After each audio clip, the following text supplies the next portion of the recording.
for so long. We've been waiting for this time to begin. We ain't getting any older. I kinda feel a little younger. তো বন্ধুরা, আজকে আমি নতুন একটা recipe তো আপনাদের মাঝে আমি শেয়ার করছি।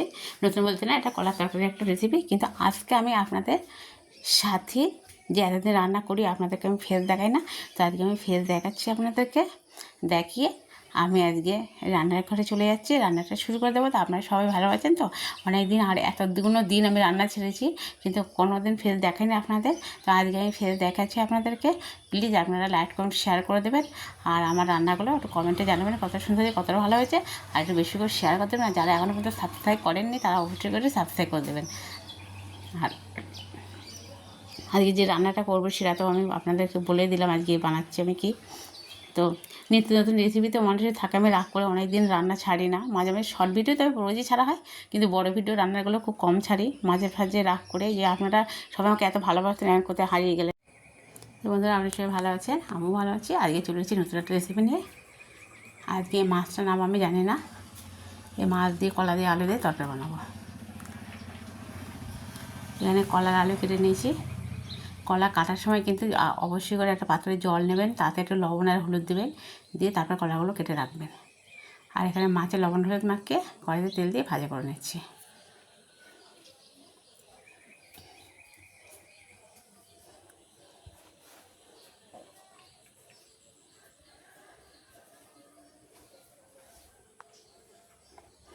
মাছগুলোকে সুন্দর করে ভাজি করে নেব।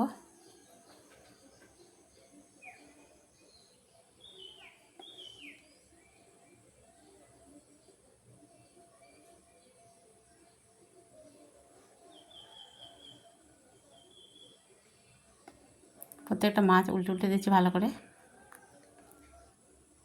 তো বন্ধুরা, ভিডিওটা যদি ভালো লাগে অবশ্যই লাইক কমেন্ট শেয়ার করবেন, সাবস্ক্রাইব করে দেবেন। এখন আমাদের যে সকল বন্ধুরা সাবস্ক্রাইব করেন অবশ্যই সাবস্ক্রাইব করে দেবেন।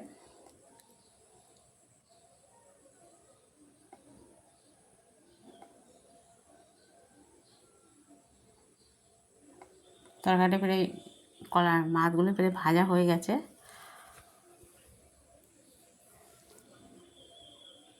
সুন্দর করে ভাজা করে নিয়েছি।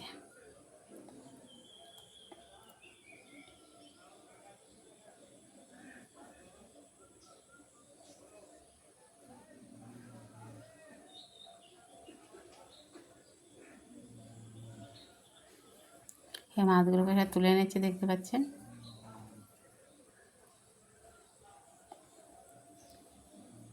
এবারে এই দেখুন মাছগুলো সুন্দর করে ভাজা করে নিচ্ছি। এবারে একটু দেবো জিরে ফোড়ন, ওই তেলেই।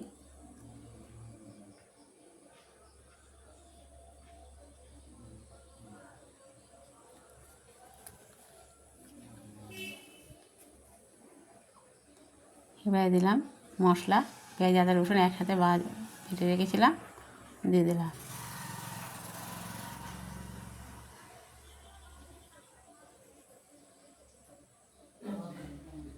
তেলটা বেশি গরম হয়ে গেছে, নামা উঠছে।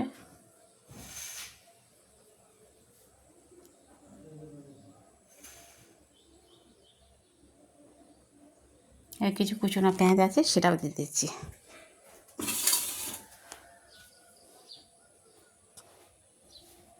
মশলাটাকে সুন্দর করে ভাজা করে নিতে হবে। ভাজা বলতে কি, এটা লালচে লালচে করে নিলেই হয়ে যাবে। এই দেখুন, এবারে আমি এই যে কলার আলু কষিয়ে নেব।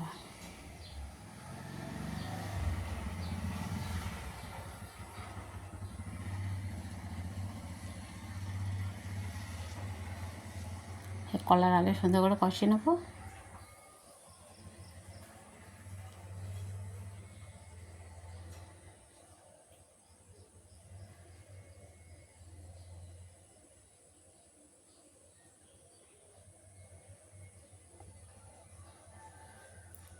এবার দিচ্ছি লবণ,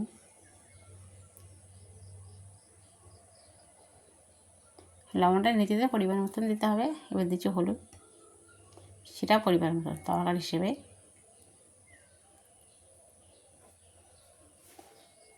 দিচ্ছি লঙ্কার গুঁড়ো। কলা খুব একটা ঝাল করবো না, অল্প একটু ঝাল হবে, মানে অনেকে ঝাল পছন্দ করেন না, তার জন্য একটু ঝাল কম দেবো। এবার দিচ্ছি 1 চামচ চিনি, চিনিটা পরিমাণ মতন।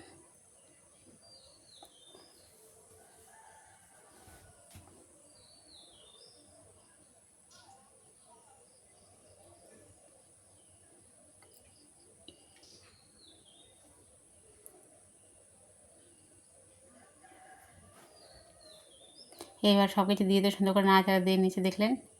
এবার সামান্য একটু জল দিয়ে দিলাম। এই যে মশলাগুলো দিলাম না, সেটা কষানোর জন্য সুন্দর করে সামান্য একটু জল দিয়ে দিলাম, এই মশলাগুলো কড়াই থেকে পুড়ে না যায় সেই কারণে।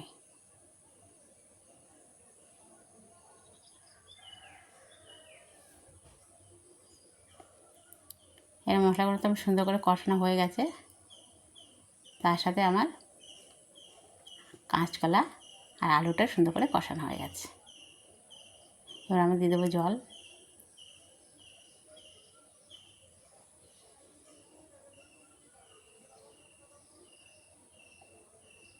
কলার তরকারি, এগুলো আলু কলাই সিদ্ধ হবে, তারপরে একটু ঝোল থাকবে, আর আবার মাছ দিয়ে দেবো, ওই জন্য একটু জল দিয়ে দিলাম। ওই ঝোলটা সুন্দরভাবে ফুটে গেছে, এবার মাছগুলোকে দিয়ে দিচ্ছি।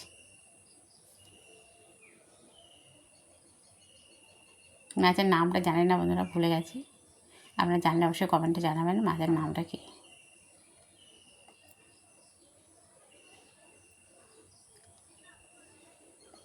এবার দেখুন সুন্দরভাবে তরকারিটা ফুটে গেছে মাছের সাথে। এবার দিয়েছি জিরা গুঁড়ো,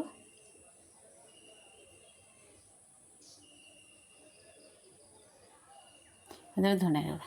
নামানোর আগে 2টো ভাজা মশলা আমি দিয়ে নাড়াচাড়া দিয়ে নামিয়ে নিই, তাহলে খেতে অনেক স্বাদ বেড়ে যায়, তরকারির অনেক ভালো লাগে, টেস্টি লাগে খেতে।